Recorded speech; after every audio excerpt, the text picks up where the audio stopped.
This is Lewis Hart for Boxing Social in association with Empire Fight Store Forged Irish Stout. Delighted to be joined with Eddie Hearn at Matchroom HQ. It's a lovely day today, lovely barbecue to announce a big fight on July 6th. I suppose, how are things, mate? It's a busy week for yourself. Birthday, soccer aid, yeah, a lot of things going on, mate. Soccer aid, not sure about this now, but we're balls deep, unfortunately. There's no turning back, so heading out to the training camp tomorrow, the England training camp, you know, for soccer aid. So been a great few weeks, been a great year so far. We've got a huge run coming up. Obviously, Saudi didn't go our way, but it was just the most incredible week. And here to announce, obviously, July 6th, Johnny Fisher against Alen Babic. Sold nearly 4,000 tickets already, hoping for about 7,000. And a huge night for Johnny Fisher. I was going to say that when it comes to the step up for Johnny Fisher now, when was the point when you knew, it was ready and it's time, let's get a massive name? Well, he hasn't really had the rounds, you know, you want more rounds when you're stepping up, but at the same time he's been demolishing people, and when you want a headline, you kind of need the fight that's worthy of that. I never really imagined that he would actually be fighting Alen Babic, but I guess on paper it makes perfect sense. You know, the public know who Alen Babic is, everyone knows how tough he is. And it's just the right fight, you know, a tough fight, big step up, but we believe Johnny's ready.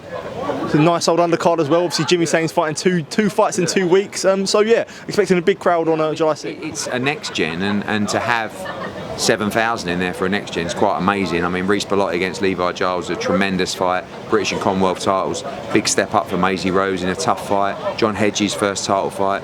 Bizioli, Sains, Laylee Buttigieg. You know, so it's a really good card, and a lot of big ticket sellers, and good to see those guys fighting in the capital, because for most of the part they've been on the road in our scheduled fights. Absolutely. Well, I suppose we'll move on. So last week's antics, reflecting on the 5 versus 5. Obviously didn't go your way, and after a tough defeat like that, how do you like get up going again? The response from the fans at the event makes you feel a little bit better, because they loved it. And I just saw a stat of like the fights in terms of punches thrown, punches landed, all this kind of stuff, and it was very competitive. The scoreline doesn't suggest that, but it was. And when we picked the fights, it wasn't that we were both picking our pound for pound best fighters. We were making matchups that we believed were 50-50. Do you know what I mean? And that's what you wanted. Now, I didn't expect 5 50-50s to go the other way, but they did, and that's just part and parcel. So we're gunning for revenge. Spoke to His Excellency, said we need another shot ASAP, and hopefully that will come in October or November. When you reflect on that, do you think it's sort of like almost bigger? It's bigger than boxing in a way. Like it was a bigger event to show about everyone working together. The narrative of it was incredible, and that's why the numbers were so good. And 2 weeks after Usyk Fury, to do numbers like that was really impressive. So the concept works. People want to see it again. We've got so many fights to make, and we'll be doing that again this year.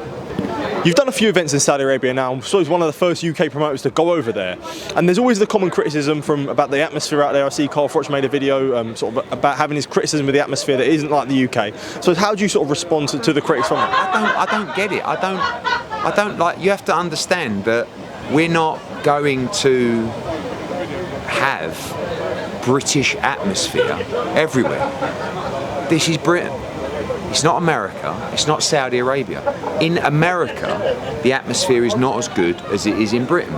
In Saudi Arabia, the atmosphere for Fury Usyk was fantastic. And by the way, the atmosphere for the 5v5 was really good. Now, was it Josh Taylor against Jack Catterall with 11,000 people on the beers having a sing-song? No. Don't just expect that, some people don't like to talk about the alcohol and that kind of stuff. For me, I find the fight nights in Saudi really enjoyable. Really enjoyable. It is a different kind of atmosphere. People aren't drinking 5, 6, 7, 8 pints, they're still enjoying themselves. They're still having a sing-song, but you're also bringing boxing to a territory that's understanding the sport. And the more they understand it, the more passionate they're going to get, the more knowledgeable they're going to get. The more knowledgeable they get, the more opinionated they're going to get. The more passionate they get, the louder they're going to get. But it's not like the atmosphere is poor. It's just that it's not the same atmosphere as in England. So what? I don't understand. Rather than that, we should be saying, how good is it at the moment, boxing in Saudi? You're getting every single fight that you want to happen is happening in Saudi. Like every couple of weeks there's a massive show. The cards are unbelievable. It's lifting up the ecosystem of boxing. I don't know why there's got to be a negative spin on it, because there's nothing negative to say about what's happening. It's great for boxing. Obviously, Deontay Wilder suffered a defeat again against Zhilei Zhang. His mum came out and urged him to retire. I suppose Radio Raheem asked you a similar question. It was a question that I wanted to ask you. Obviously, the fight with Joshua and Wilder is almost sort of dead in the water, and it looks further than it'll ever be made.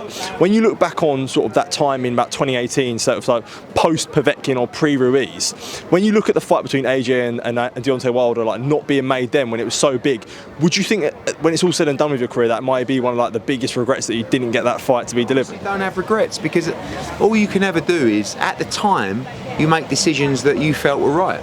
So you can't really regret anything, you know, because it's more of a situation of like, at the time we tried to make the fight, we couldn't make it.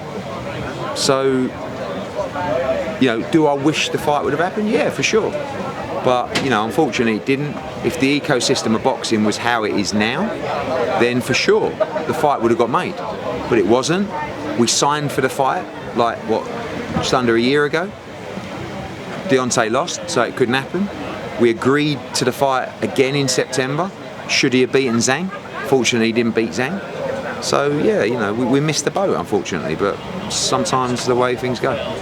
Speaking on the topic of Anthony Joshua, it is Frank revealed to TalkSport on Monday, I believe, that Daniel Dubois is the likely opponent. Wembley Stadium, big domestic heavyweights world title fight potentially. Excited, I suppose, for that massive fight, and expected that he's a domestic opponent as well. Yeah, nothing agreed. You know, it's not necessarily Dubois, but we also understand that could be a big fight. I think if it's for the IBF world title, then Dubois is a front runner. But if it's not for the world title, then it could be Zhang, could be Parker, could be other people. So we'll see what's next. We'll sit down with AJ, we'll sit down with His Excellency. There is a press conference planned, I think, for Wednesday the 26th of June, and that's when the opponent will be unveiled.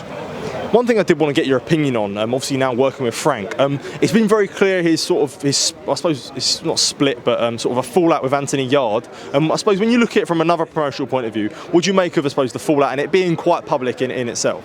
It's a shame, you know, I've been through it myself. Everyone's got their opinion of the situation. Hopefully those guys can work it out.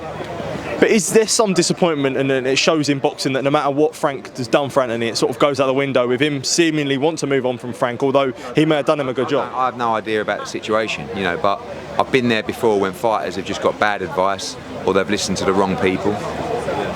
But it's all down to trust, you know. The best relationships you can have in boxing is when someone says, Eddie, you're my guy, or Frank, you're my guy, I trust you to plan my career accordingly. And obviously that trust has gone. I know what's happened, someone's listened to something, I have no idea, but obviously, you know, it's not playing out that great right now. Jaron Ennis, I suppose his homecoming taking a dent with Cody Crowley being pulled out this morning. I suppose, what is the latest with that fight? Just that we're going to go down the IBF rankings. Obviously Cody was a mandatory, so we go down, the opponent will come from the top 15, and we'll announce hopefully tonight. Absolutely. I suppose final comment from myself, I'm looking forward to Sunday at Soccer A to show your footballing ability again. Yeah, I mean, the idea is brilliant. The reality is very different, but I'm going to enjoy the experience and you know, see what happens out at the pitch in Stamford Bridge. Hopefully stick the winner past Bellew in the 89th minute. Just before I do finish off, I did want to sort of reference an old video from IFL. I think it was around the time of Froch Kessler, and I think it was Matchroom against the Sauerlands. Do you have much, I suppose, memory of that at Brisbane Road? Yeah, I remember missing. Well, it wasn't really It was. I remember that chance. Yeah, that would have been a banger, mate. Would have. But the reality was, see, in my mind, the ball comes over, and I just catch it on the volley, top corner. The crowd goes mad. But as you saw, in reality, off to the corner flag. But in my mind, I will score the winner for England on Sunday against Bellew with a bicycle volley from the edge of the box. In reality, I'll pull my hamstring and make a clown of myself, but we'll have fun doing it. Absolutely, for sure. And a happy birthday for Saturday as well, so I appreciate the time, mate. Thank you. Cheers.